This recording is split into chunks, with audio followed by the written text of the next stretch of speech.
Obrigado. Então, boa tarde a todos. Boa tarde, pessoal da Paraíba também.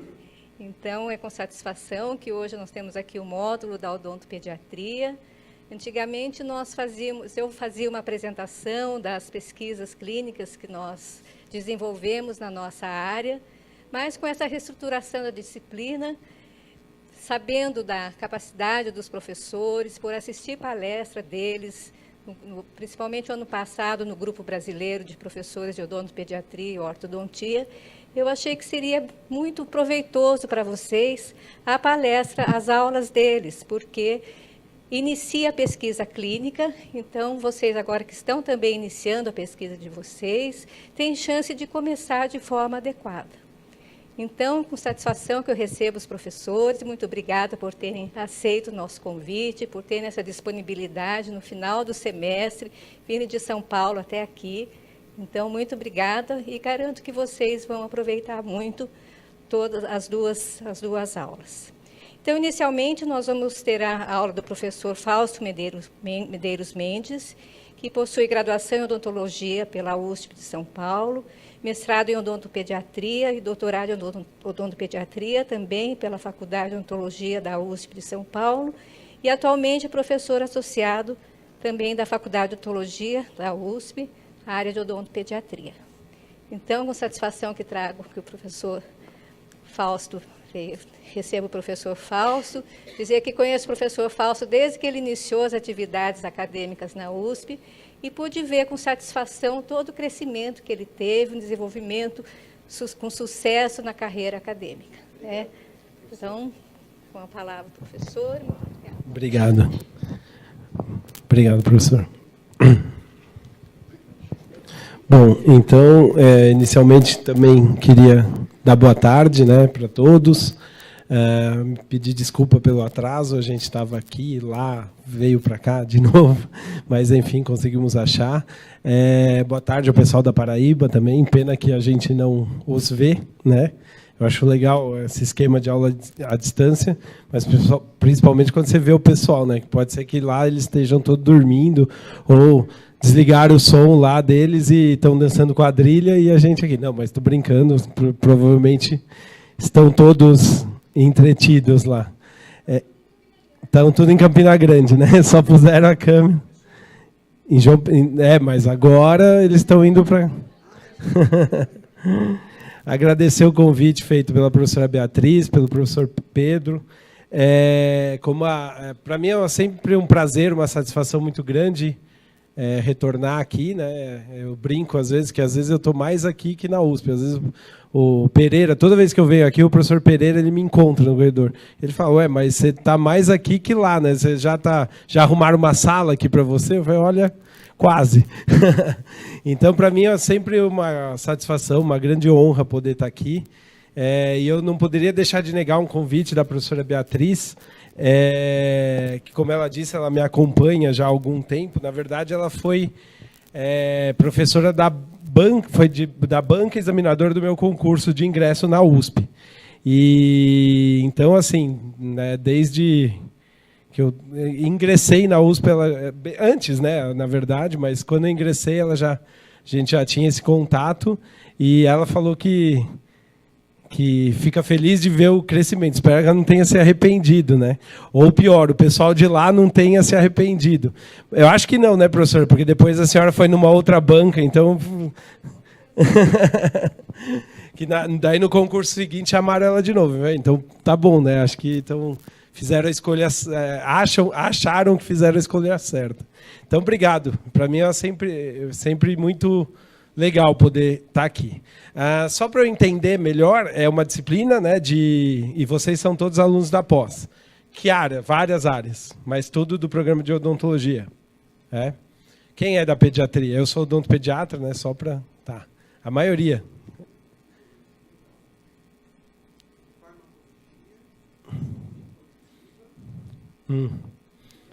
Cardiologia? Tem cardiologia? Tem. E o pessoal da Paraíba. E o pessoal da Paraíba é algum programa em conjunto? É Procad? Ah, tá. Mas não é nada... Tá.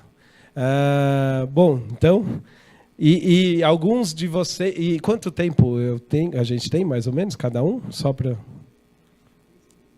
3h30. Ah, para terminar 3h30. Tá, não, tranquilo. Eu terminar os 2, professor. Porque daí, se for para os 2 terminar, eu já largo aqui e deixo com o meu caro amigo Cláudio Panucci. Eu sei, a professora Beatriz vai apresentá-lo depois, mas eu tenho também uma grande satisfação de dividir esse momento com ele, né? Embora isso seja comum lá na USP, porque, embora ele seja da periodontia, a gente ministra algumas disciplinas na pós-graduação juntos, que é a disciplina de bioestatística e de epidemiologia, junto com o professor Michel também Crossato, que é o trio lá. O pessoal às vezes fala que a gente quer dominar a pós-graduação, né? Então, nós 3, a gente dá aula para quase todo o curso o programa de ciências, enfim, mas não, a gente na verdade quer se livrar do trabalho, só não consegue, né? Não tem conseguido. E alguém está fazendo algum estudo clínico aqui, ou planejando para pesquisa de tese ou paralela, enfim, um estudo clínico? Você que deu risada, tá? Você está fazendo um estudo clínico? Você é da pediatria? Da saúde coletiva? E o estudo clínico intervencional? Como você chama? Thalita, quem que te orienta? A Maria da Luz? Legal. E o que vocês vão fazer? Pode falar já ou ainda não? Ninguém vai copiar, tá? Você está vermelho, com vergonha? Ah, que legal.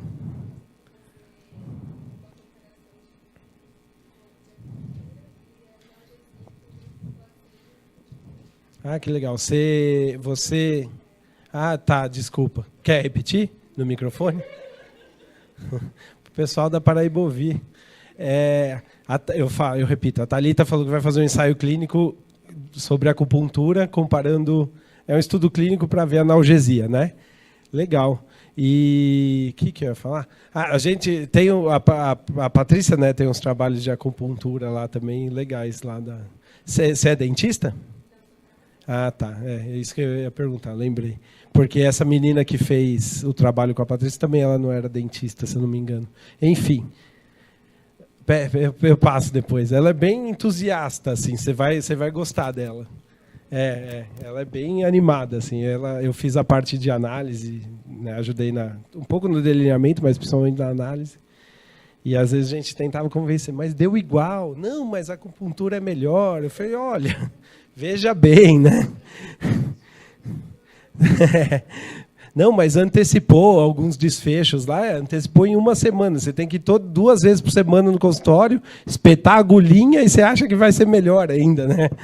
Enfim, mas é legal, é um assunto legal. Bom, e a professora Beatriz, então, ela me pediu para a gente meio que repetir, né, o que a gente falou num congresso recente, que era o encontro do grupo, que foi um simpósio, né, que durou uma manhã inteira, de pesquisa clínica. E nesse simpósio, ele teve um professor que veio do Davi Normando, né, o professor Davi, que já veio aqui, não sei se recentemente, mas ele falou de cálculo amostral, e eu falei de desfechos, escolha de desfechos, e o professor Panucci ele falou de randomização. Tá? Então, a gente mais ou menos vai repetir, só inserir algumas coisinhas, porque eu não sei até que ponto ou quanto que vocês já tiveram na disciplina alguma coisa de pesquisa clínica. Nessa disciplina já teve alguma aula de pesquisa clínica básica?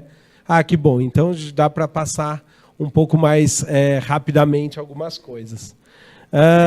Bom, vamos falar. Então, eu peguei essa parte da escolha dos desfechos. Antes, só mostrar para vocês, né, eu sempre faço questão de mostrar onde eu trabalho, onde eu venho, onde eu estudei, né, toda a minha formação foi lá, que é a Faculdade de Odontologia da USP. Não sei se todos já conhecem, mas quando forem a São Paulo, e tem muito mais coisa interessante para fazer em São Paulo, mas quando quiserem conhecer, tiverem um tempinho de conhecer a Faculdade de Odontologia, estão convidados. Aqui fica o departamento de odontopediatria, aqui no finalzinho. Você entra, aqui é a entrada, entrou, A primeira porta, depois que entrou, a primeira porta à esquerda e vai até o final, que daí é a odontopediatria. É o último departamento, a última disciplina aqui que fica. E a minha sala é aqui, ó. Tá vendo? Fica do lado da copa, por motivos óbvios, né? E esse é o prédio da odontologia. E essa é a nossa equipe da odontopediatria, né? Então, aqui é a professora Salete, né? Nossa matriarca e rainha da odontopediatria, lá que a gente considera. Ela já é professora aposentada, mas ela está como professora sênior e ainda atuante. E os demais professores, né? O professor Marcelo, que é o atual titular, e o professor Imparato, enfim, a Márcia Vanderlei, a Daniela Raja, a Ana Lídia, a Ana Estela e a Mariana Braga. Então, somos em 8, e se contar a professora Salete, que ainda ajuda em muitas coisas, 9 professores. E também, aproveitar para falar um pouquinho, rapidamente, nós lá na USP temos um centro de pesquisas clínicas, que é o CPEC, que foi criado há uns 6 anos atrás, oficialmente. 2008? Não. Enfim, que foi uma iniciativa de alguns professores, liderado pelo Cláudio Panucci, que começou com uma série de reuniões, uma subcomissão para criar, e depois ele foi oficialmente criado alguns anos depois, mas deve ser uns 6 anos, mais ou menos, atrás, que é um centro de pesquisas para atrair pesquisas de toda forma, mas voltado para pesquisa clínica. Então, tanto pesquisas patrocinadas, ou até pesquisas apoiadas, ou mesmo pesquisas de qualquer aluno de pós-graduação, de qualquer professor lá, tem um espaço para poder conduzir a sua pesquisa clínica, armazenar medicamento, enfim, arquivo, parte de almoxarifado, tudo que a pesquisa patrocinada exige, né? Então, tem esse centro de pesquisas, que primeiro foi presidido pelo Panucci, até o ano passado, e hoje ele é vice-presidente e eu sou presidente do CPEC. Então, a ideia é atrair essas pesquisas clínicas, principalmente pesquisas patrocinadas ou apoiadas por empresa, porque as pesquisas acadêmicas, elas já são feitas no âmbito da faculdade, então a ideia é trazer isso para a nossa faculdade. Bom, então, conforme eu disse, o tema da aula foi a escolha dos desfechos, tá? E dentro desse conteúdo, dentro desse tema, eu elaborei esse conteúdo, mais ou menos, que que vai dar para falar no tempo proposto, embora eu esteja sem relógio, são 2h30, né? Não, tá tranquilo. Esse tá tranquilo sempre significa eu vou correr no final, né? Claro, sempre é assim, né, professor?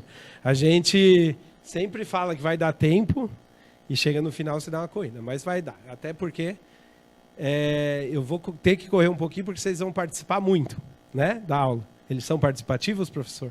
Senão o senhor cutuca aí, tá? E eu também não sabia que eu tinha que vir a caráter, né? Eu até podia fazer um bigodinho aqui, o Cláudio até saiu porque eu acho que ele foi fazer isso. Ele foi fazer um bigodinho, um cavanhaque. Então, dentro da parte que eu vou falar um pouquinho só, rapidamente, embora talvez essa parte não seja tão necessária, né, que vocês já tiveram, mas umas noções gerais sobre os estudos clínicos randomizados, e daí sim, entrando já na parte do estudo em si, desfechos primários e secundários, desfechos reais ou clinicamente importantes versus desfechos substitutos, desfechos evidentes e não evidentes, desfechos centrados no paciente. Vocês sabiam que tinha tanto tipo de desfecho assim? Não, né? Nem eu sabia também. Daí, quando eu fui começar a trabalhar com isso, eu falei, nossa senhora, tem muita coisa para pensar, né? Não é só decidir o que você vai fazer. E, por fim, como você escolheria seu desfecho, que daí eu vou querer ouvir mais vocês também, né? Só a Thalita, né? Só a Thalita vai fazer, ou pretende fazer algum estudo clínico? Ninguém mais? Tem? Que são tímidos? Quem é da pediatria que vai fazer estudo clínico e não sabe? É que a professora Beatriz ou a professora Marinês e a professora Carol ainda não avisaram vocês, né? Mas a Carol provavelmente vai fazer alguma coisa de... Você vai fazer? O que você vai fazer? E agora é com o microfone. Como ela chama, professor? Aline. Fala. Se consagra, Aline.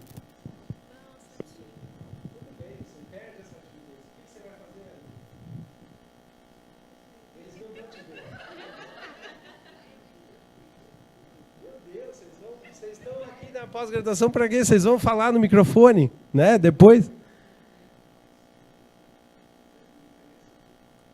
Ninguém. Fala baixinho, então.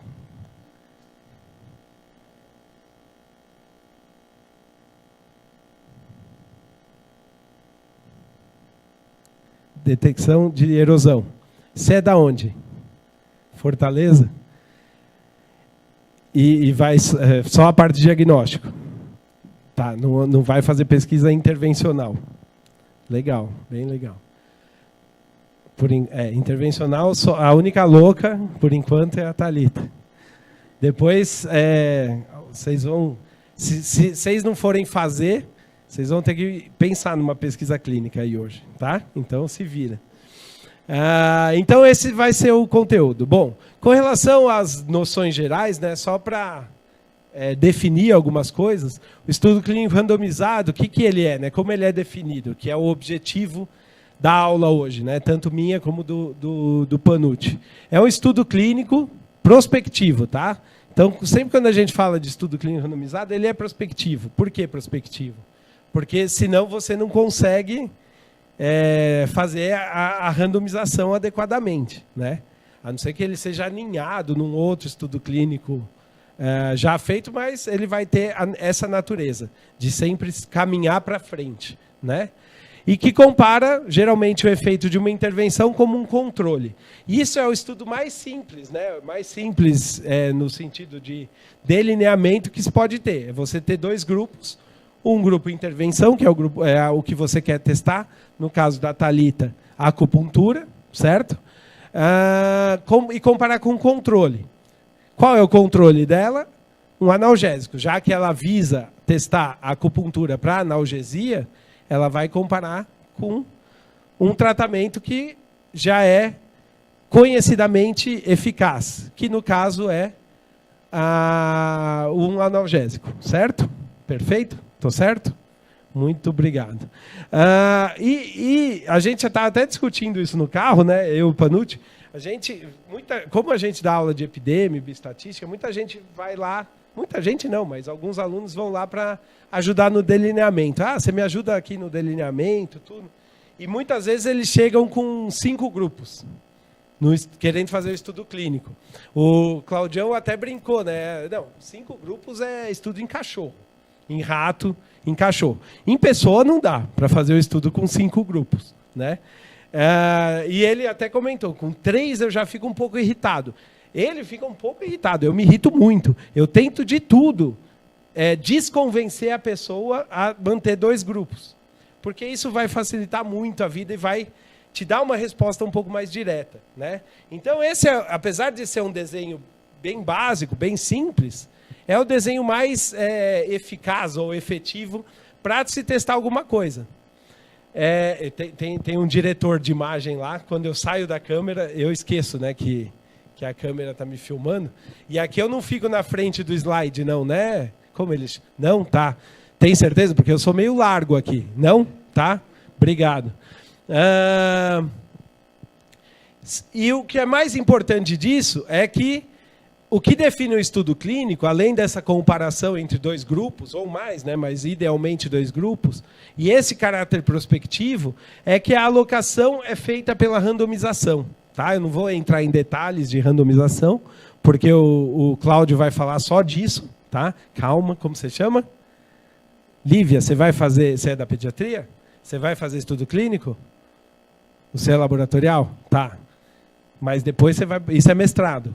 Daí no doutorado, clínico. Você é orientado de quem? Da professora Beatriz? Fernanda? Ok. Vou dar umas ideias para a Fernanda começar a fazer uns negócios clínicos aí. Né?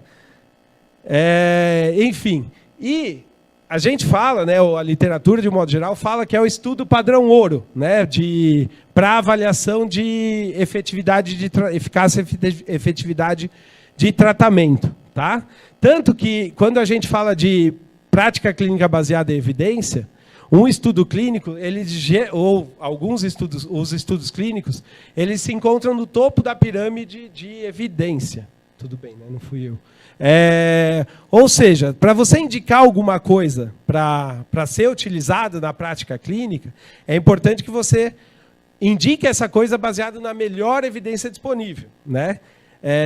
Notem, eu não vou falar aqui de prática clínica baseada em evidência, não é essa a intenção, mas o que significa melhor evidência disponível? É o que você tem de melhor publicado na literatura, que muitas vezes é um trabalho, é um case series, né? Um relato de série de casos, por exemplo. Não confundam isso, né? Quando a gente fala que alguma determinada terapia é baseada numa fraca evidência, não significa que não é para fazer. Significa que o que tem de melhor é baseado numa fraca evidência, mas que eu vou ter que fazer alguma coisa para o meu paciente. Só que os estudos clínicos eles já se encontram no topo da pirâmide, ou seja, se eu tenho um ou alguns estudos clínicos publicados sobre determinada terapia, significa o quê? Que eu tenho uma forte evidência que demonstre que aquela terapia é eficaz ou não, tá? E então, por isso que eles são denominados, né, o padrão ouro dos estudos de intervenção. Porque eu consigo eliminar várias fontes externas, vários possíveis confundidores, ou pelo menos minimizar a possibilidade que esses confundidores confundam, com perdão da redundância, os meus resultados, e eu tenho a resposta que eu procuro, que é se aquela determinada terapia realmente ela é mais eficaz que uma terapia já utilizada, já conhecida. Então, como que surge, né, um estudo clínico? Todo estudo clínico ele vai surgir a partir de uma dúvida clínica, certo? E aqui, em homenagem à professora Beatriz, eu trouxe esse caso, que é um caso de desgaste dentário numa criança, certo? Provavelmente causada por bruxismo, certo? E daí eu quero saber uma terapia que tenha uma determinada eficácia para evitar ou diminuir a ocorrência desses desgastes. Quando eu tenho isso é uma ideia geral, uma dúvida clínica, e para eu transformar ela no estudo clínico, eu transformo essa dúvida clínica numa pergunta estruturada, que é o que a gente chama de pergunta clínica estruturada, ou em inglês também é famoso como PICO question, certo? A questão PICO. Por que questão PICO? Porque o PICO é um acrônimo, na verdade, desses 4 fatores, que são o P dos pacientes, o I da intervenção, a intervenção que eu estou testando, o C de comparação, ou controle, ou comparador, e o O, né, que infelizmente a tradução não nos favorece muito, vem de outcome, que é desfecho, certo? Desfecho em inglês. Então, eu tenho essa PICO question, eu tenho uma dúvida clínica, que é alguma terapia que seja favorável ou eficaz, enfim, para evitar o desgaste dos dentes ou para diminuir o risco de desgaste dos dentes nos pacientes com bruxismo, e eu vou transformar isso numa pergunta clínica estruturada para começar a delinear o meu estudo clínico. Então, a primeira pergunta, quem apresenta o problema? No caso, a gente está falando da professora Beatriz, ela trabalha mais com crianças, eu estou pensando em crianças na fase de dentição mista ou decídua, né? Tanto faz, ou enfoca em uma faixa etária, ou usa as duas, eu não sou especialista do assunto para dizer qual a melhor população, mas eu estou falando de crianças. Crianças com o quê? Com bruxismo, né? Porque eu quero ver mecanismos de evitar o desgaste provocado pelo bruxismo. Então, todos os meus participantes eles têm que ter o bruxismo, certo? A intervenção, né? Qual é o tratamento que eu estou querendo testar, que eu estou querendo propor, comparado a a outra alternativa terapêutica, idealmente, quando ela existe, né? Então, para muitos casos, eu tenho uma alternativa terapêutica e eu devo inserir isso, considerar isso no meu estudo clínico. Para outros casos, não existe nenhum medicamento. E daí, o que eu faço? Esse comparador, então, vai ser um grupo placebo, um grupo controle. É eticamente aceito o uso do placebo? Nesses casos que eu não tenho nenhum tratamento, ele pode ser, sim, considerado. Porque, por exemplo, vacina contra a AIDS. Né? Então, eu não tenho, até hoje, nenhuma vacina para evitar a infecção por HIV, embora vários estudos tenham sido conduzidos durante as últimas décadas. Então, com que eu criei uma nova vacina. O professor Pedro, ele criou uma vacina contra a AIDS, e ele quer testar isso. Vai comparar com o quê? Com o que não tem nada. Então, ele vai comparar com o grupo placebo, né? Desde que, claro, seguindo os critérios éticos adequados. E, por fim, o O, que é o outcome, o desfecho, qual é o problema que eu estou querendo tratar ou evitar? Então, no exemplo que eu dei, o P são os pacientes, que são as crianças na fase de dentição descida ou mista com bruxismo. O I, vamos imaginar uma intervenção planas, né? Aparelho de planas. A professora Beatriz deve adorar esse aparelho, né, professora? Eu falo isso porque eu trabalho muito com a Adriana, né? Eu falo isso para provocar ela fica louca da vida.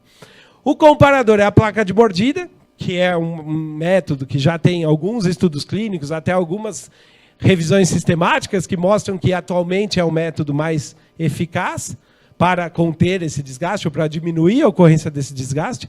E daí, professor, se eu estiver falando alguma besteira, pode corrigir. Pode ser na frente ou depois, tá? Pode falar depois. Ele falou besteira do bruxismo. Eu não sei nada de bruxismo, tá? Então, depois vocês perguntem para ela se está certo. Mas se quiser falar aqui também, não tem problema. E o desfecho é o desgaste. Desgaste dentário ocasionado pelo bruxismo, certo? Então, eu tenho essa pergunta clínica estruturada. Basicamente, como eu vou delinear meu estudo? Eu vou pegar uma série de pacientes, de crianças, né? Crianças que vêm em tratamento na FOP. Só que eu preciso selecionar. Eu vou selecionar de acordo com meus critérios de elegibilidade. Primeiro critério de elegibilidade é o paciente ter bruxismo. Então, eu já excluí. Aqui, por exemplo, eu já excluí os pacientes em fase de dentição permanente. Daí, aqui, desses em dentição mista e dentição descida, eu só vou pegar aqueles que têm bruxismo. E daí eu vou partir de uma amostra mais ou menos homogênea de crianças que têm mais ou menos a mesma faixa etária e o mesmo problema, né, que vai causar ou não aquele desfecho que é o desgaste dos dentes. Ou seja, todas elas precisam estar em dentição mista ou decídua e terem bruxismo, diagnosticado de alguma forma. E daí eu vou randomizar esses pacientes para o grupo experimental, no caso o aparelho de planas, ou para o grupo controle, no caso a placa de mordida. Tá? Eu não vou falar, como eu já disse, não vou falar de randomização, o Claudião vai falar sobre isso. E vamos fazer o exame inicial dessas crianças. Né? Porque eu preciso ver que elas ainda não têm desgaste, ou pelo menos o grau de desgaste que elas têm, tá? No começo do estudo. E eu vou acompanhar por um tempo. E depois, após um tempo, variado de acordo com a doença que eu estou investigando, com o desfecho que eu estou investigando, eu vou reavaliar essa condição clínica. Então, eu vou, no final do meu tempo de acompanhamento, ver se as crianças do grupo controle tiveram mais ou menos desgaste do que as crianças do grupo experimental. Tá? É muito simples, não é, o delineamento desse tipo de estudo? Quando a gente pega um trabalho, um estudo clínico, ou a ideia ou a forma como ele é delineado, ele é muito simples, não tem muito segredo.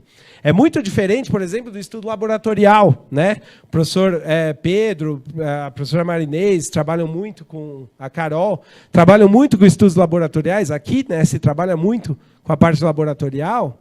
Ele é muito mais complexo de ser delineado, de se controlar por possíveis fatores. E outra coisa, um estudo laboratorial ele precisa ser extremamente original, extremamente inovador.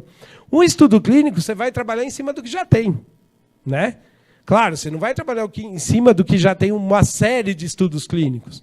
Mas se alguém propôs em algum lugar no mundo essa terapia de planas, por exemplo, já está proposto, não é você que inventou.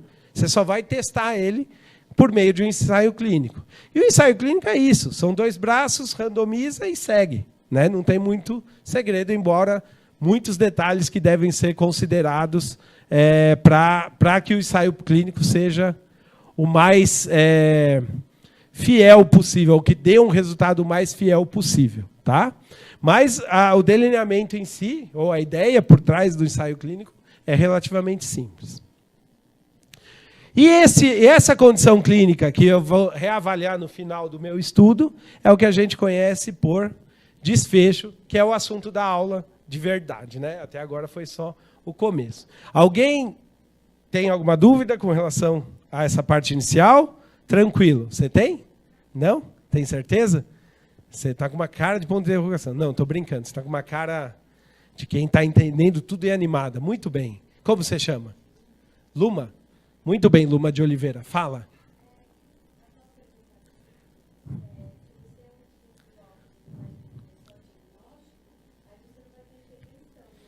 Daí você tem uma adaptação, né? Que eu acho, não sei, o Cláudio pode até me corrigir depois ou durante também. Mas tem a adaptação que é a PECO. A PECO é para estudos observacionais. Em vez do I de intervenção, é o E de... Esqueci. Exposição. Deu um branco. De exposição, tá? Então, é que assim, no caso dela, é um pouco mais complexo, porque é um estudo diagnóstico, né? Depois, quando ela ficar menos tímida, depois do vinho quente, ela vai explicar melhor o trabalho dela, daí a gente pode até trabalhar em cima disso. Né, Aline? Que ela é de Fortaleza, ela gosta de vinho quente. Ela não é tímida, ela está assim porque ela devia estar lá na festa junina, né, no São João, e está aqui, né? Enfim, é por isso, eu sei como é. Minhas alunas lá que... Às vezes a gente estava com umas alunas lá, daí de repente, professor, eu posso sair um pouquinho antes das férias, uma semana antes? Vai para o São João, né? Daí, como você sabe, é que minha esposa é da Bahia. Então, de vez em quando, eu tiro essa semaninha antes. Infelizmente, esse ano eu não fui. Mas, de vez em quando, eu que saio uma semaninha antes para curtir o São João de lá, né? Você queria estar lá, né? Fala aí, Aline. Então, isso é o desfecho, ok? Mas, em caso de estudos observacionais, como você, como se chama? Stephanie perguntou, a gente usa esse PECO, troca essa exposição pela intervenção, tá? Bom, quando a gente fala o que é desfecho, né? Definindo desfecho, ou outcome em inglês, é uma variável dependente, tá? Isso é uma nomenclatura estatística. Ou seja, para a ocorrência dessa variável, ela depende de fatores anteriores, que são as variáveis independentes. No caso do estudo clínico, quais são as principais variáveis independentes? É o tratamento, né? Então, assim, o tratamento proposto vai levar à ocorrência ou não do desfecho, que é a minha variável dependente. Referente à ocorrência de uma doença. É o mais comum, né, a doença. Mas nem sempre, não necessariamente. Então, por exemplo, nós que trabalhamos com a odontopediatria, muitas vezes a gente pode fazer um estudo clínico para testar métodos de manejo de comportamento da criança durante o tratamento. E daí o desfecho não é uma doença. O desfecho favorável, né, o evento favorável para o desfecho, é um bom comportamento durante o atendimento. E um desfecho desfavorável, por outro lado, é o mau comportamento. E vocês notam que esse estudo clínico você consegue começar e terminar o acompanhamento do sujeito no mesmo dia. Então, muitas vezes a gente fala de estudo clínico e o pessoal fica assustado. Estudo clínico leva um monte de tempo. E não, né? Muitos estudos clínicos você consegue terminar o acompanhamento do paciente no mesmo dia. Antes você faz um manejo lá de comportamento e no final você vai ter o desfecho. O caso da Thalita é a mesma coisa, né? O desfecho é muito rápido. Na primeira semana ela já tem praticamente a conclusão do acompanhamento de cada participante dela, tá? Então, muitas vezes o estudo clínico é um bicho de 7 cabeças. É que às vezes a gente pensa em cárie, doença periodontal, bruxismo, desgaste, e daí demora um tempo para a ocorrência. Ou na medicina, né? Pior, mortalidade por câncer, mortalidade por AVC, doenças coronarianas, enfim. Então, nem sempre isso precisa ser demorado, tá? Então, nem sempre esse desfecho é uma doença, mas pode ser um sintoma, um sinal, uma anormalidade, um teste laboratorial, que o mais importante é o quê? Esse desfecho ele constitui o quê? O alvo do meu estudo clínico. É o que eu estou me propondo a avaliar com as minhas terapias que eu estou propondo no meu estudo. Bom, quando a gente começa a falar de desfecho, tem um termo que é importante que a gente sedimente logo de cara, que é a questão do desfecho primário. O que é o desfecho primário? O desfecho primário ele não é uma característica inerente da variável em si. Ela é uma característica que o pesquisador que define. O pesquisador que define qual é o seu desfecho primário. O desfecho primário é a variável que o pesquisador vai considerar a mais importante entre todas as possíveis variáveis dependentes do seu estudo. Tá? Então, quando ele vai começar, isso eu vou falar, né, agora nos próximos slides, mas quando ele vai começar um estudo clínico, é muito importante que ele defina um desfecho primário. Certo? Ou seja, no meu estudo, qual é a principal variável que eu vou querer avaliar entre os dois grupos de tratamento propostos, certo? Então, é muito importante que a gente delineie o estudo, todo estudo clínico deveria ser delineado baseado no desfecho primário. Porque vamos imaginar uma coisa, eu poderia, por exemplo, vamos continuar ou vamos para o estudo da Thalita aqui. Ela está avaliando acupuntura e analgesia, certo? Para aliviar a dor o quê? Dor de dente, pulpite. Então, pacientes com pulpite, ela vai usar ou analgésico como controle ou acupuntura. E qual o desfecho primário que ela elegeu? Assim que ela falou, ela já elegeu um desfecho. É alívio da dor, certo? Mas ela pode avaliar outros fatores. Por exemplo, custo. O custo da acupuntura frente ao custo da analgesia. Ou o compliance do paciente, a adesão do paciente ao tratamento. Por quê? Porque analgésico, você está com dor, você levanta, vai lá e toma. A acupuntura não é assim, né, eu acho. Não é, por exemplo, o paciente deu dor 2h da manhã, vai lá e liga para a Thalita, vem me espetar, né? Mais ou menos isso. Estou brincando, se eu for, tá tudo bem, né? Então, assim, ele tem que ir no consultório para fazer as sessões de acupuntura. Será que ele vai aderir a essas consultas igual? Ou se ela falar, você vai tomar o anti-inflamatório de 8 em 8 horas, ele vai aderir a esse esquema de tratamento? Sabe? Então, esse é um outro desfecho. Outro possível desfecho, sei lá, fala aí. Claudião? Bom, enfim. Vocês entenderam, né?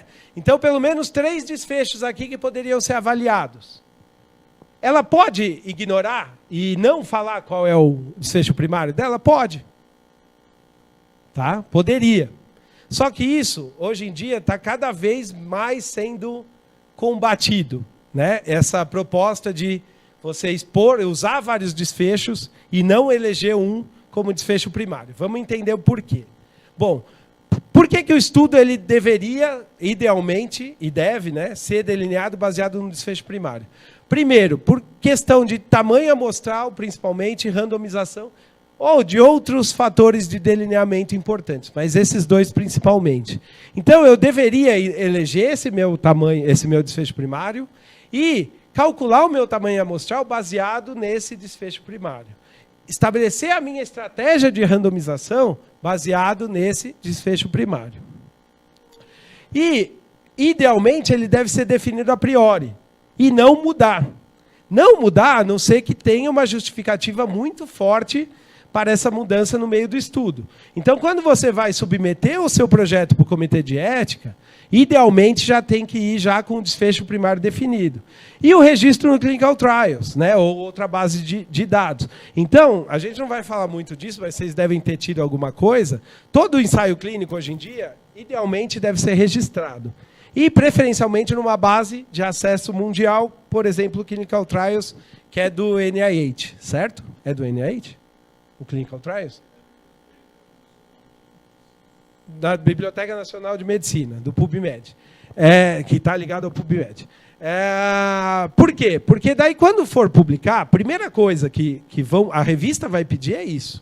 Tinha registro no Clinical Trials, mas não é só por motivos de publicação. Tem uma razão por trás disso.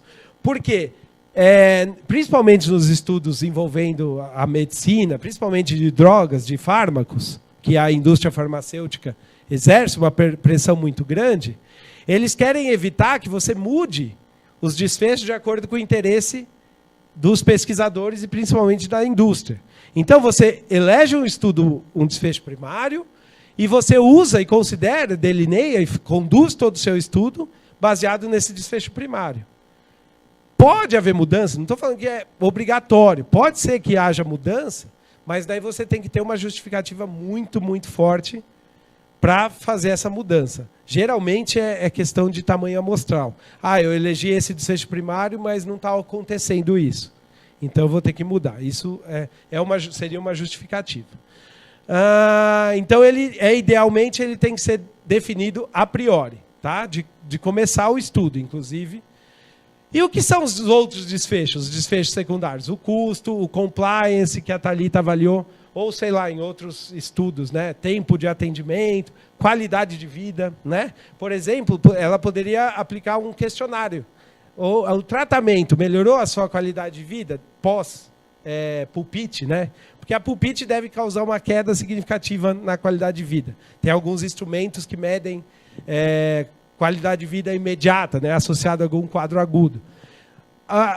Os tratamentos, eles responderam igual em relação à expectativa do paciente, à qualidade de vida do paciente?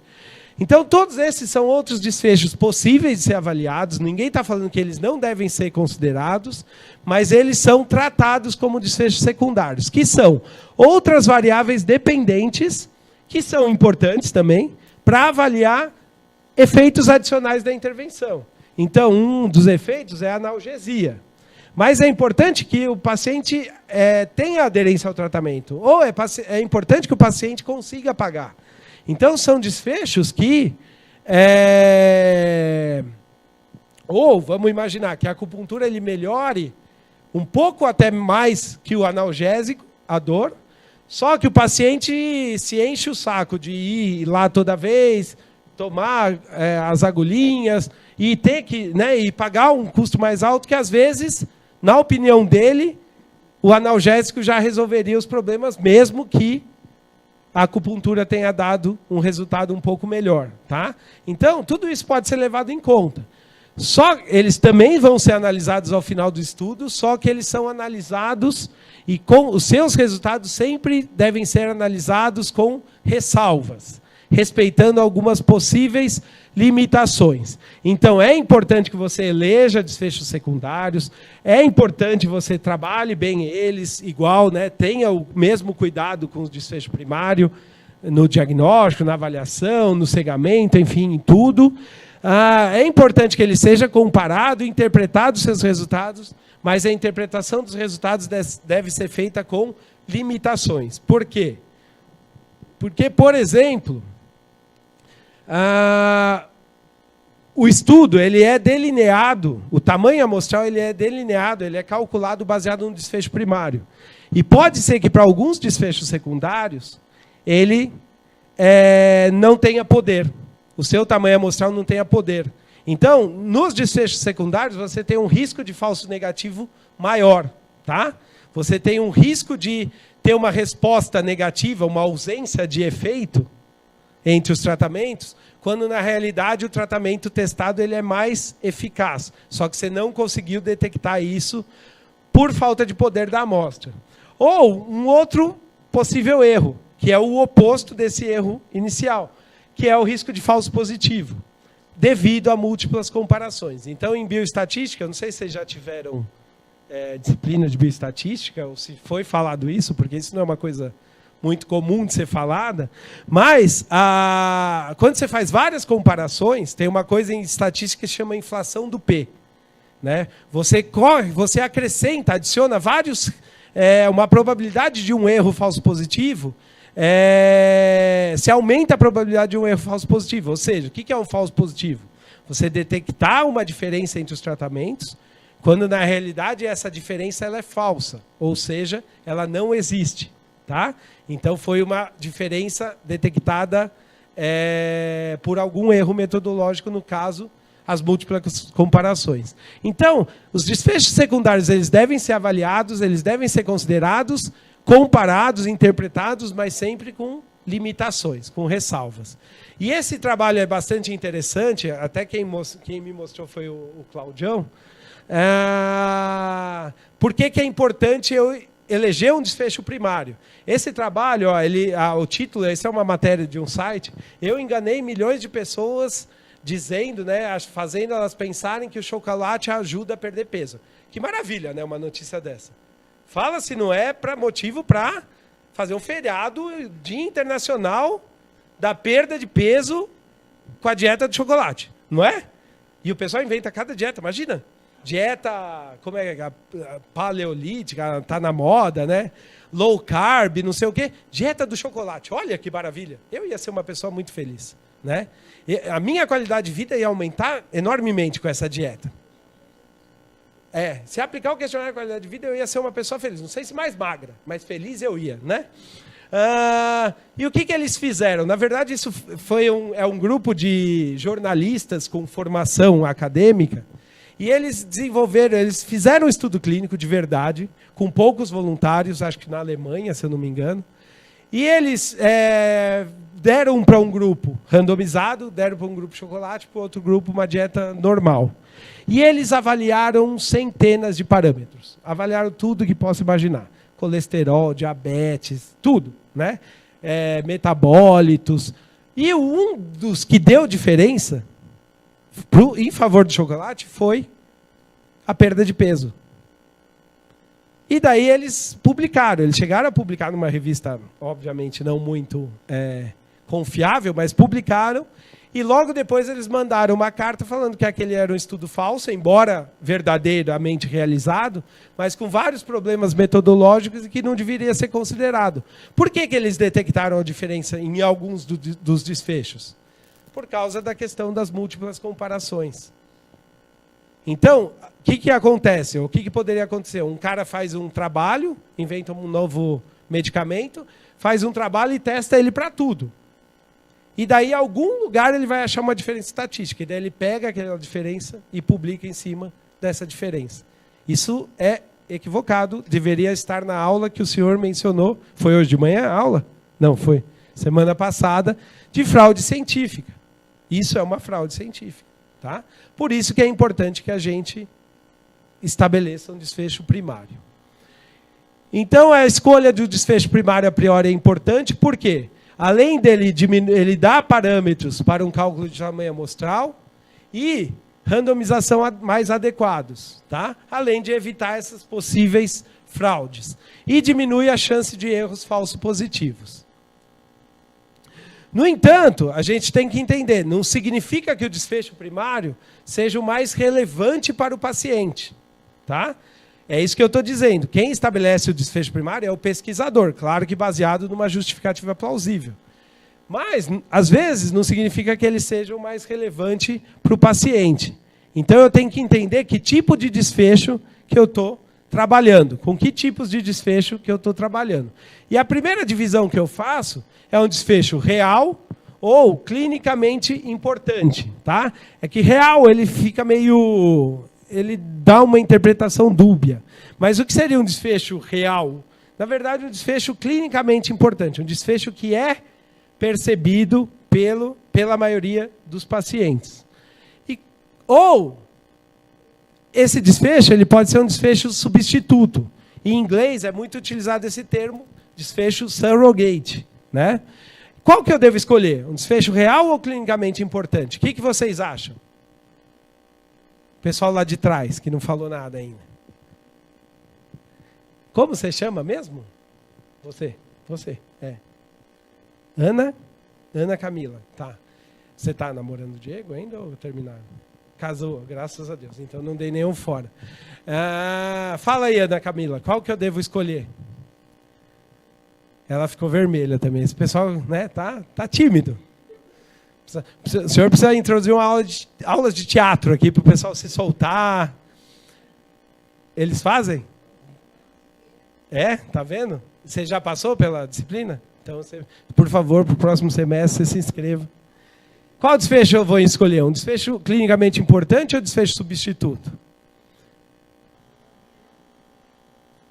Real clinicamente importante ou substituto? Real ou clinicamente importante são sinônimos. Vamos entender, né? Desfechos clinicamente importantes são desfechos percebidos pelo paciente, tá? Não necessariamente relatados pelo paciente, mas percebidos facilmente, que com certeza tem alguma relevância clínica para o paciente. A melhora ou prevenção desse desfecho reflete uma evidência inequívoca do benefício. Por exemplo, morte. Morte, eu não estou dizendo que a morte é percebida pelo paciente. A gente não sabe, né? Na verdade. Ninguém voltou para falar, né? Pelo menos. Mas alguém percebe, né? Com certeza. Ele vai ser importante. E com certeza, se ele estiver pensando lá em cima, ele vai falar, né? Perdi, deu ruim. Então é uma coisa importante para o paciente. Todo mundo vai falar de evitar, né? Morte. Ou ataque cardíaco, acidente vascular cerebral, ou indo mais próximo da odontologia, dor. Dor é um desfecho que é relatado pelo paciente, certo? A morte não, a morte não é. Então, notem o que significa esse tipo de classificação. Não necessariamente é um desfecho objetivo, certo? Porque morte é objetivo. A dor não, né? A dor que o paciente relata, não necessariamente. Problemas na fala. E na odontologia, perda dentária é um desfecho objetivo, tá? Além de ser um desfecho objetivo, é um desfecho clinicamente importante, afeta o paciente. Cavidade de cárie é um desfecho clinicamente importante. Eles percebem, eles sabem que tem, isso impacta na qualidade de vida deles, por exemplo, tá? Então, são desfechos clinicamente importantes.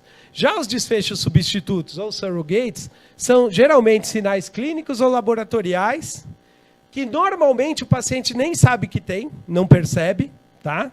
A não ser, obviamente, que ele faça o exame específico para isso, mas que, teoricamente, né, teoricamente, ele deveria, nem sempre faz isso, poderia predizer um desfecho clinicamente importante. Então, por exemplo, eu falei aqui de morte, ataque cardíaco, acidente vascular cerebral. O que eu estou falando aqui? Pressão sanguínea elevada, níveis de colesterol. Níveis de colesterol é um bom desfecho, substituto, para doenças cardíacas? Todo mundo acredita que sim, né?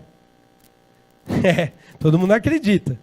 Não tem um estudo consistente que mostre que diminuir os níveis de colesterol vai reduzir mortes por ataque cardíaco, tá? Mas, enfim, tudo bem, isso é outra história. E no caso da odontologia, profundidade clínica de sondagem, né? Às vezes o cara está com uma bolsa, daí quem é da pele ou o Panucci me corrige, o cara está com uma bolsa de 4, 5 milímetros e não sabe que tem. Mas isso pode predizer, ou não, né? A gente não sabe, ele sabe, a perda do dente devido à progressão da doença periodontal. Ou medidas cefalométricas, quem trabalha com orto, né? Medida cefalométrica é uma medida que o cara não sabe que tem. Ele sabe, o paciente sabe que está dentuço ou não. Se o ângulo SNB, nem sei se existe esse ângulo, está aumentado ou diminuído, é de tantos graus, para ele, tanto faz. Você vai chegar para o paciente e vai falar, vou fazer esse tratamento, porque ele vai reduzir seu ângulo SNB. Eu falei, tá, e peso? Ele reduz também, né? Porque se pudesse, já põe no rolo aí também, que daí eu quero. E outros, por exemplo, lesões iniciais de cárie, né? Lesões de mancha branca, eu trabalho com cárie, né? Acho que o pessoal, a professora Marinês, a Carol também trabalham bastante com isso. Lesões iniciais é desfecho substituto. Porque, primeiro, o paciente nem sabe que tem. Segundo, muitas vezes essas lesões não necessariamente evoluem para a cavidade. Aliás, eu nem estou falando se é um bom desfecho substituto ou não, tá? Alguns podem ser bons. Não estou falando se é bom, não, só estou dando a classificação. Por exemplo, biomarcadores de ingestão de flúor, tá? Então, esses são desfechos substitutos ou surrogates. Então, a lógica do desfecho substituto é mais ou menos essa. E daí que a gente precisa começar a prestar muita atenção no que a gente lê, no que a gente se depara. Então, o objetivo principal do meu estudo, né, eu quero fazer um método aqui para prevenção de cárie, com algum produto que eu inventei, para prevenir cárie, sendo que meu último objetivo é esse aqui. Olha que causa mais nobre, né? Para que todos possam sorrir e ser felizes. Ok, esse é meu objetivo principal. Só que, na verdade, eu não consigo avaliar isso, então eu vou para o meu subobjetivo, que é que aquele paciente tenha menos perdas dentárias. Só que ainda está meio difícil de avaliar isso, então eu vou para o meu subobjetivo, que é o fato dele ter... Eu vou testar um produto para que ele tenha menos lesões de cárie cavitadas. Ah, mas ainda está muito difícil, então eu vou para o meu subobjetivo. Eu quero ver se ele vai ter menos lesões de mancha branca, de cárie. Ah, não, mas ainda está difícil, então eu vou para o subobjetivo, que é ele ter menos imagens radiográficas sugestivas de cárie. Mas ainda está difícil, então eu vou para o que é avaliar com o aparelho de fluorescência o grau de desmineralização daqueles dentes. Então, eu parto daqui, dessa lógica, só que muitas vezes eu só vou conseguir avaliar nesse nível, ou em algum desses níveis intermediários. E até que ponto que eu posso partir de uma avaliação desse nível para chegar no meu objetivo principal? Até que ponto a avaliação em um desses níveis intermediários eles vão corresponder ao meu objetivo principal, que é que as pessoas sejam mais felizes sem buracos nos dentes. Tá? Então, isso que é a lógica do desfecho substituto. Mas, algumas vantagens eles vão ter. Os desfechos substitutos eles são mais fáceis de testar. Né? É só notar aqui, por exemplo, quantas crianças eu vou precisar avaliar para avaliar perda precoce dentária? E quantas que eu vou precisar avaliar para avaliar o grau de desmineralização com QLF? O QLF é caro, ok. Aqui nesse ponto, imagens radiográficas. Tá? Então, eles são mais fáceis para testar. E aqui eu tenho um bom exemplo real na literatura, que são 2 estudos para avaliar o controle da desmineralização, da perda mineral por cárie, com vernizes, tá? Vernizes fluoretados. E nesse estudo que avalia a desmineralização com QLF, ele usou 31 participantes acompanhados por 6 meses. Já nesse segundo estudo, que avaliou cavidade de cárie, ele avaliou quase 3.000 participantes e acompanhou esses participantes por 3 anos. Então, qual que é mais fácil de conduzir? Qual que é mais barato? Né? Só que tem um problema. Se a gente vê os resultados desses 2 estudos, no estudo com QLF, houve uma vantagem para o grupo do verniz. No estudo com a cavidade de cárie, não houve diferença entre os grupos. Eu não lembro qual era o outro grupo testado. Então, muitas vezes, o substituto ele não traduz clinicamente, ou não se traduz num desfecho clinicamente importante para o paciente. Qual que eu devo escolher? Então, para eu usar com maior segurança um desfecho substituto, é importante que esse desfecho substituto ele seja validado. O que significa ele ser validado? Significa ele ter correlação com o desfecho real, que é o desfecho clinicamente importante. Então, ele tem que ter uma certa correlação. E também com mudanças no desfecho real. Mudanças no desfecho substituto devem ser refletidos como mudanças no desfecho real. Ou seja, melhoras significativas no desfecho substituto devem ser também traduzidas ou refletidas em melhoras significativas no desfecho real. É importante que ele traduza uma relação de dose-efeito similar. O tratamento testado tem uma relação de dose-efeito, tanto com o desfecho substituto como com o desfecho real. E, idealmente, ambos devem ser medidos no mesmo estudo. Isso acontece para alguma coisa? Pouco provável e provavelmente nunca verdadeiro. Tá? Nunca um desfecho substituto, provavelmente nunca um desfecho substituto vai satisfazer todas as necessidades de um desfecho clinicamente importante. No entanto, em algumas vezes ele pode ser uma boa aproximação. Mas cuidado, né? A gente tem que ser muito crítico quando se avalia estudos com desfechos substitutos. E daí tem um exemplo, né, um exemplo da literatura real, que no nosso caso não chega, porque dente dificilmente mata, né? Não vou falar que não mata, mas raramente vai matar. Mas na medicina a gente tem uma série de exemplos, e esse é o mais emblemático, que na época, se eu não me engano, eu não pus o ano, mas acho que na década de 80, você tinha algumas observações, já que a arritmia era um fator de risco para morte por problemas cardíacos. E daí que os médicos eles levantaram qual hipótese? A hipótese de que controlar a arritmia em pacientes infartados reduziria a mortalidade desses pacientes. Então, o que eles sabiam? Que a arritmia é um fator de risco para morte cardiovascular. E daí, naqueles pacientes infartados que sobreviveram, eles acharam, bom, eles vão ter um risco aumentado de arritmia, e se a gente controlar essa arritmia, a gente vai estar prevenindo novos episódios, novos acidentes cardíacos. E, com base em estudos clínicos com desfecho substituto, que era o controle da arritmia, que é um desfecho substituto, eles liberaram 3 fármacos para a FDA. O FDA aprovou 3 fármacos para supressão da arritmia. E o que aconteceu? Eles realizaram esse CAST study, né, que foi um estudo avaliando mortalidade, e no meio do estudo eles verificaram já que a mortalidade no grupo dos supressores da arritmia era 3 vezes maior do que no grupo que não utilizou os supressores. Ou seja, eles estimam que nessa época que foi liberado pela FDA os supressores de arritmia, tiveram de 50 mil a 200 mil mortes devido a essa liberação precoce dos medicamentos baseado em desfechos substitutos. Tá?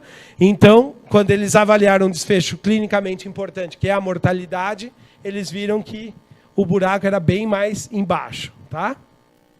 Bom, continuando, eu posso classificar o meu estudo como desfechos evidentes ou desfechos não evidentes. É difícil traduzir, né, evidentes e não evidentes, porque em inglês dá para entender bem, que é os hard outcomes ou soft outcomes. E eu tentei buscar desfechos duros e moles, fica muito estranho, né? Então eu achei que as melhores palavras seriam isso. O que significou desfechos objetivos e não tão objetivos, enfim. O que são desfechos evidentes? São desfechos objetivos, ou seja, é aquilo que eu meço e eu tenho pouca chance de ter influência externa. Por exemplo, avaliação de colesterol, avaliação de glicemia, algum teste laboratorial, que tem pouca influência do operador. Tá? Então, nesses desfechos evidentes, eles têm pouca probabilidade de serem influenciados por outros fatores. Por exemplo, o cara que está avaliando.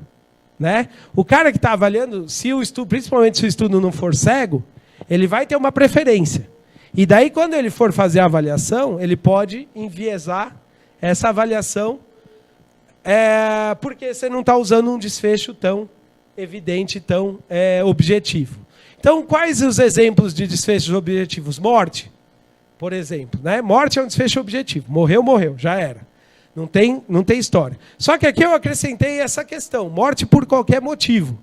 Porque vamos imaginar que você esteja querendo fazer um estudo para suprimir, para diminuir morte por infarto, por acidentes cardiovasculares.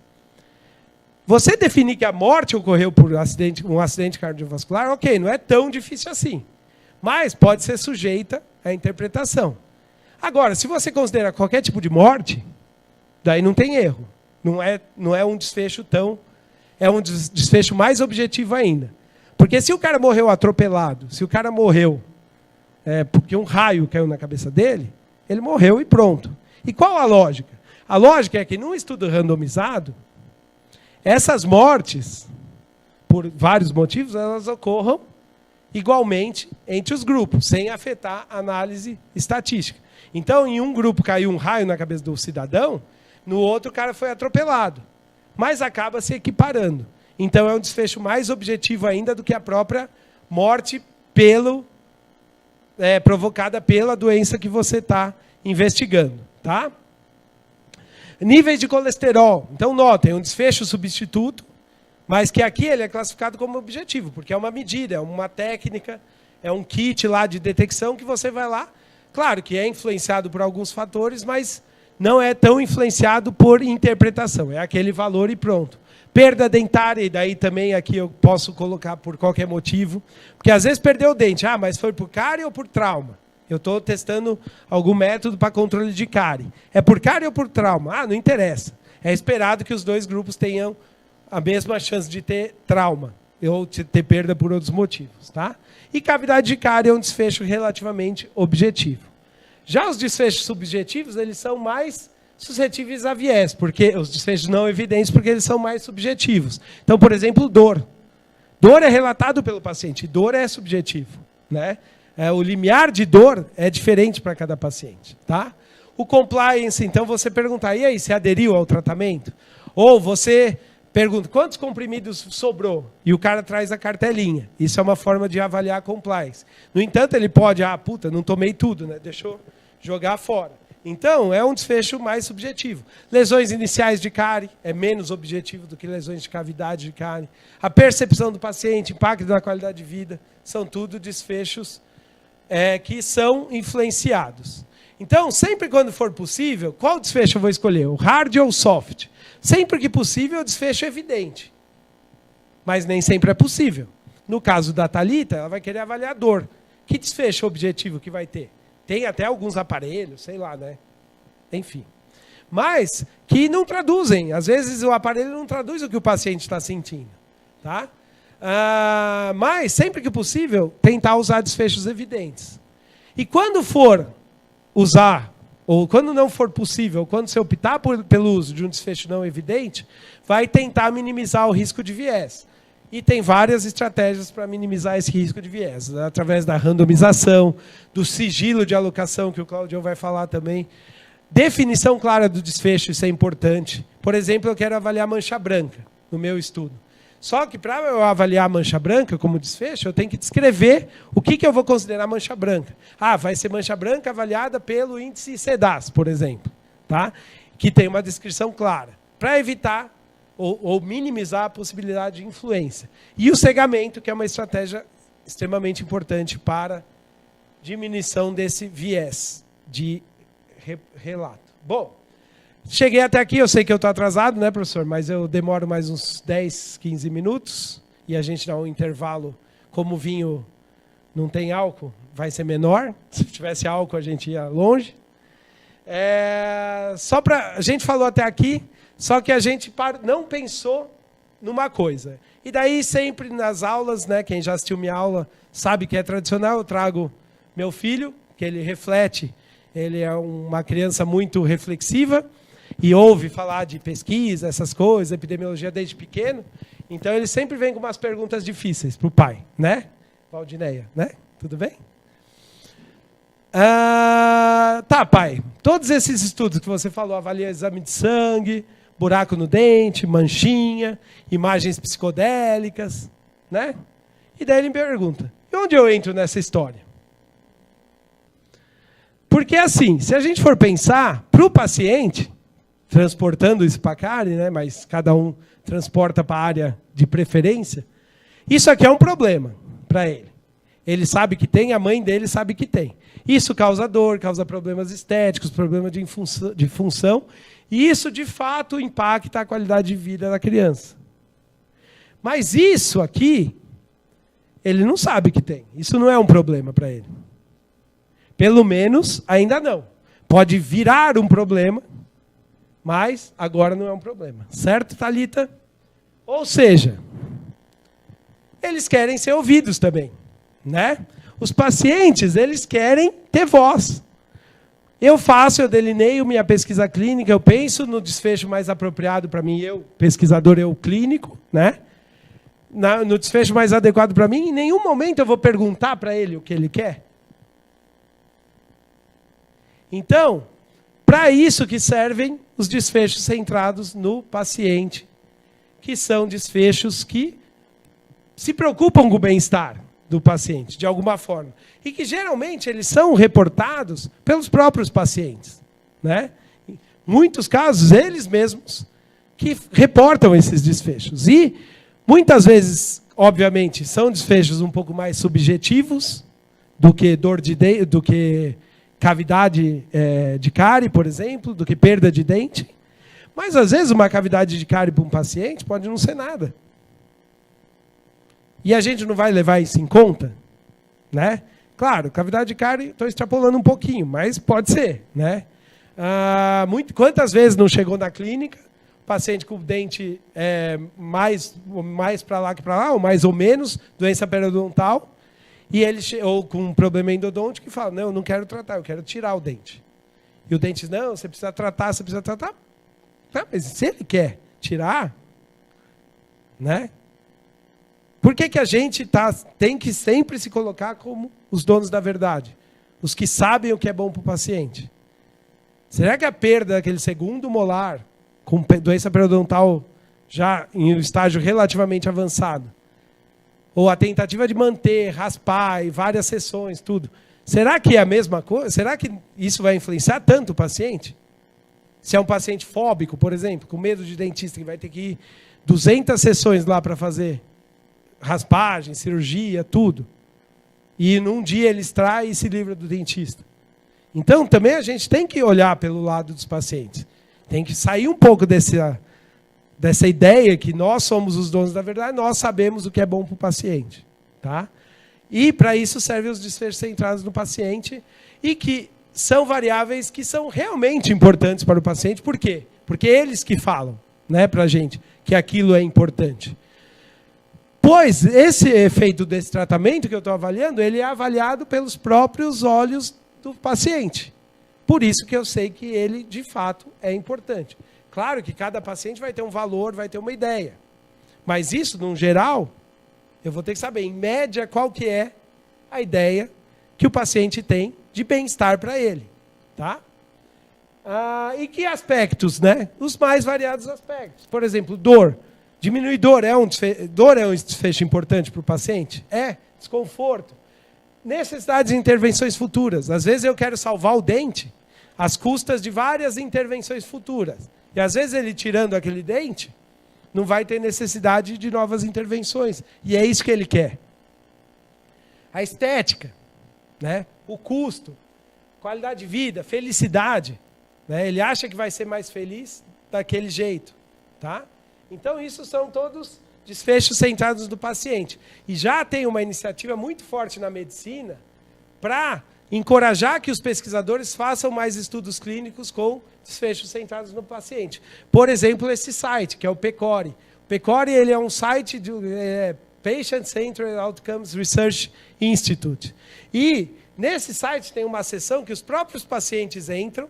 Então, um paciente com problema renal, ele entra lá e fala para ele o que ele acha importante que melhore na vida dele.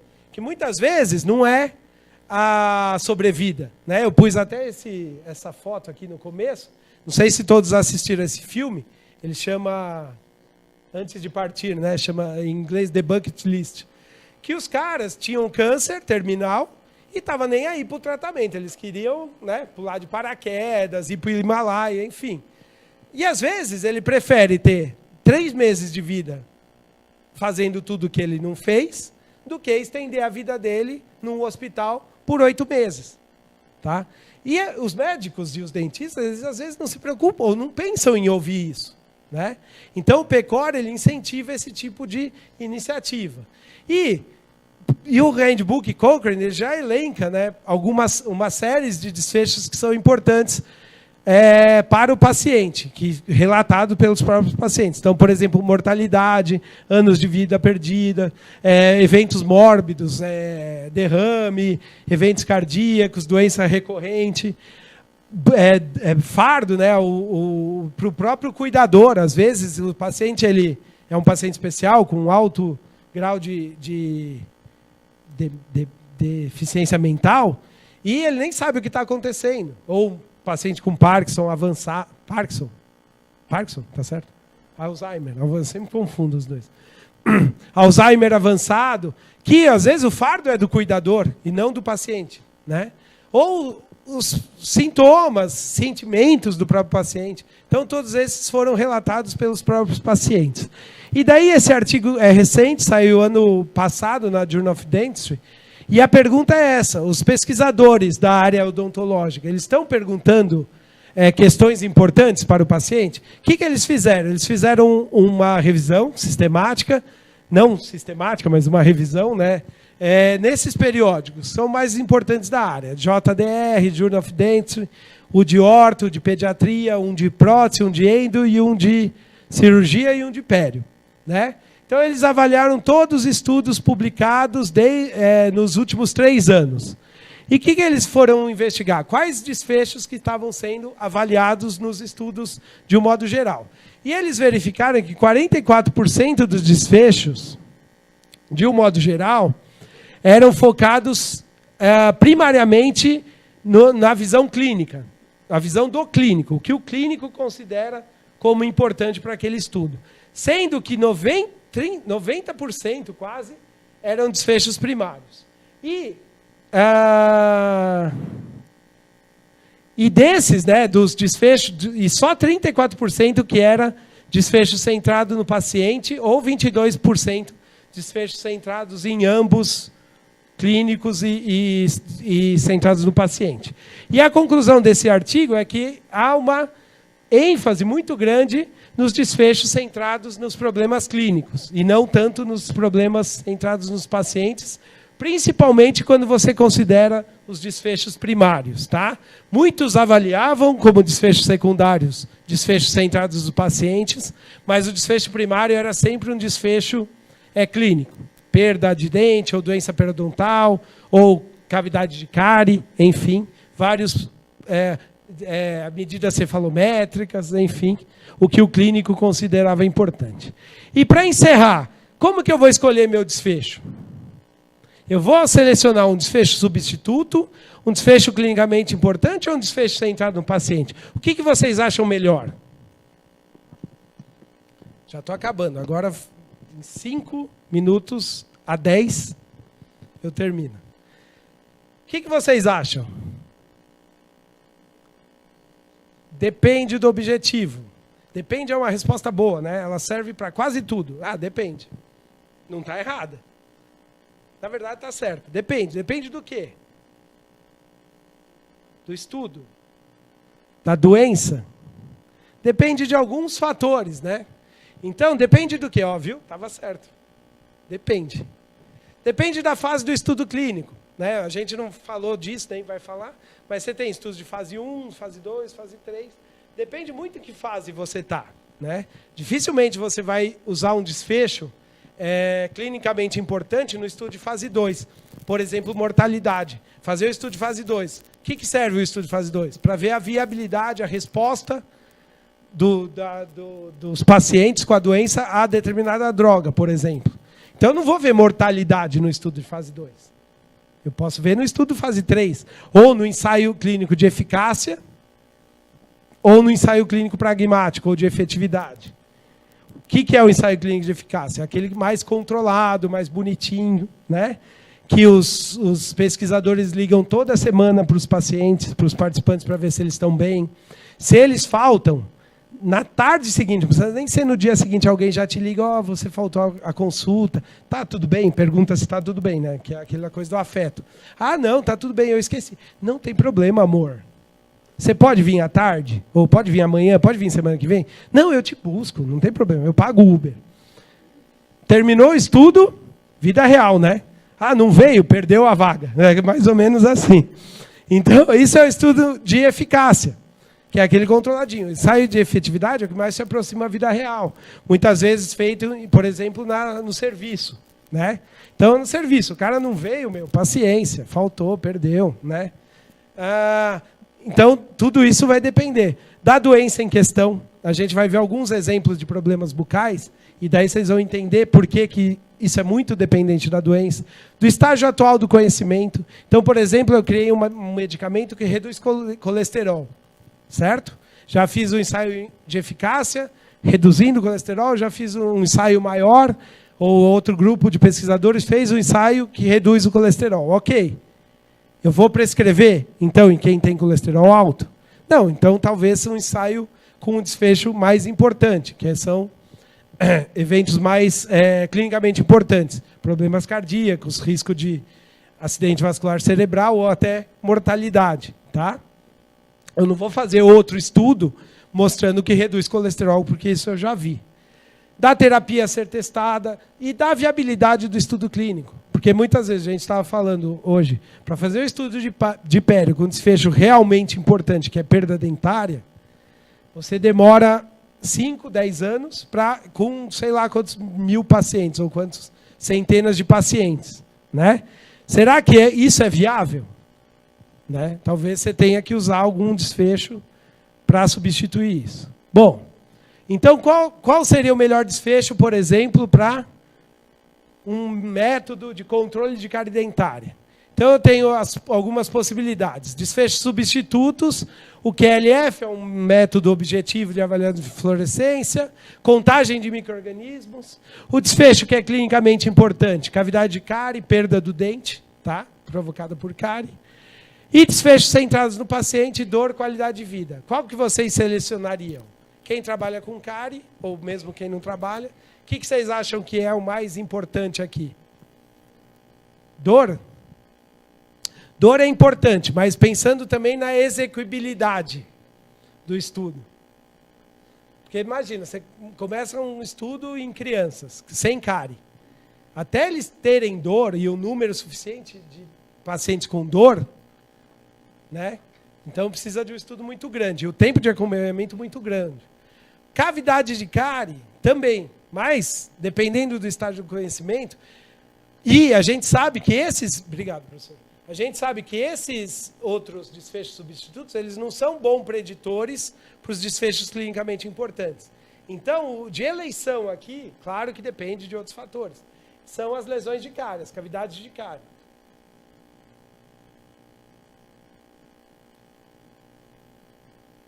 Mas, com uma tendência muito forte, por exemplo, de avaliar a qualidade de vida, que é um bom desfecho para ser avaliado, centrado no paciente, e muitas vezes mais importante que a cavidade de cárie.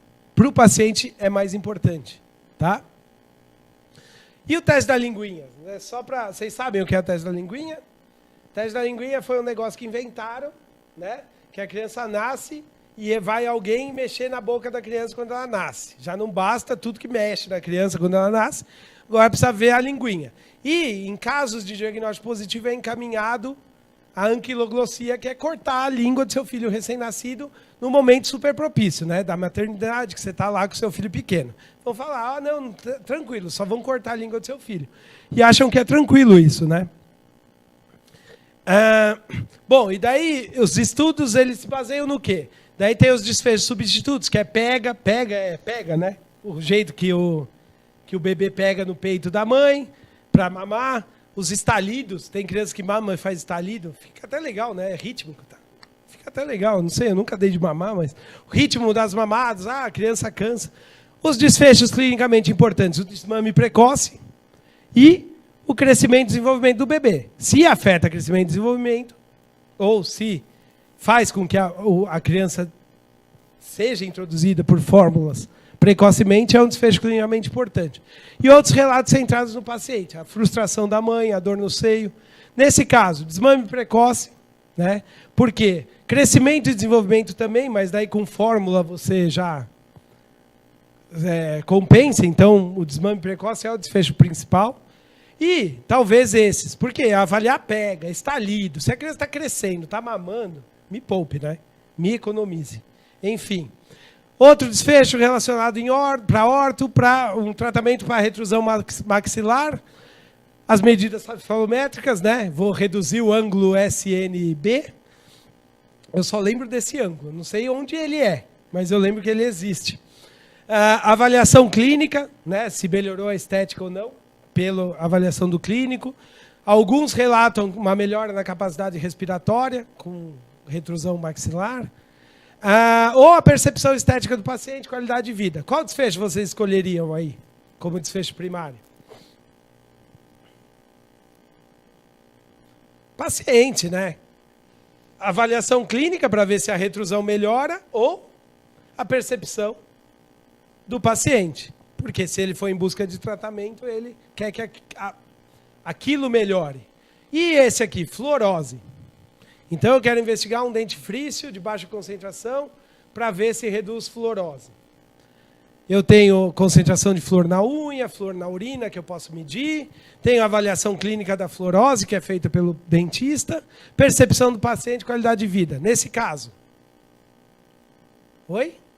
Fala. Fala, você fala, é você mesmo.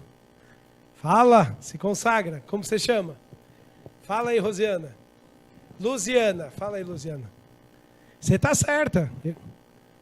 Avaliação clínica. O que é fluorose? Problema estético.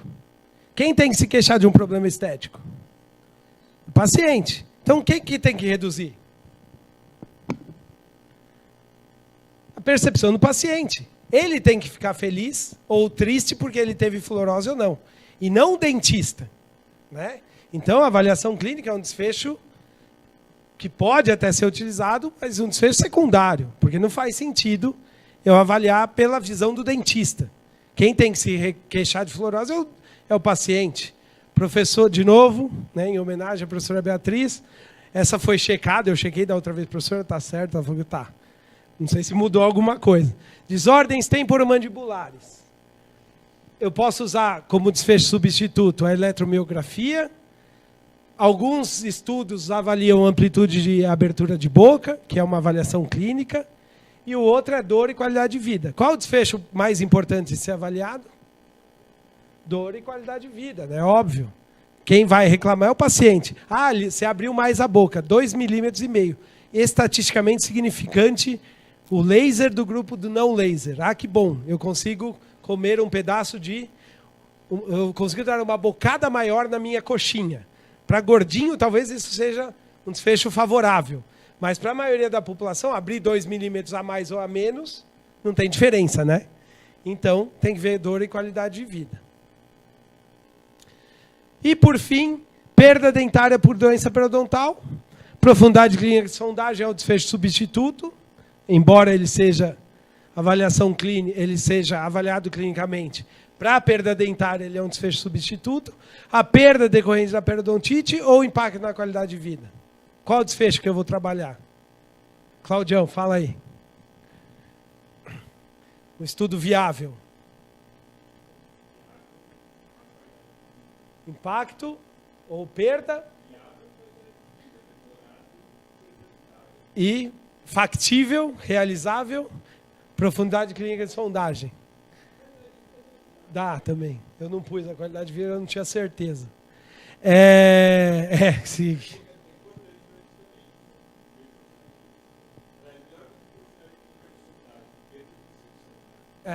Essas coisas que eu não entendo de periodontista. E para você? Qual que é o seu melhor desfecho? Né? Alguém tem alguma ideia? Alguma coisa diferente do que a gente falou? A Thalita já falou do começo. Alguma dúvida? Então, queria agradecer a atenção. Caso tenha alguma dúvida, podem perguntar agora. Eu vou estar aqui com o Panucci, até porque eu vim com ele. Ele fez isso para eu não fugir antes. E obrigado para o pessoal da Paraíba também. Meu e-mail está aqui na tela. Quem quiser tirar dúvidas posteriores, as pessoas mais tímidas, podem tirar por e-mail também. Obrigado, Bia.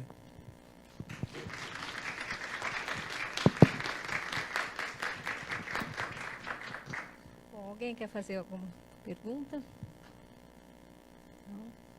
Então, professor Fausto, agradeço a presença. Acho que foi muito elucidativa a palestra. Muito obrigada.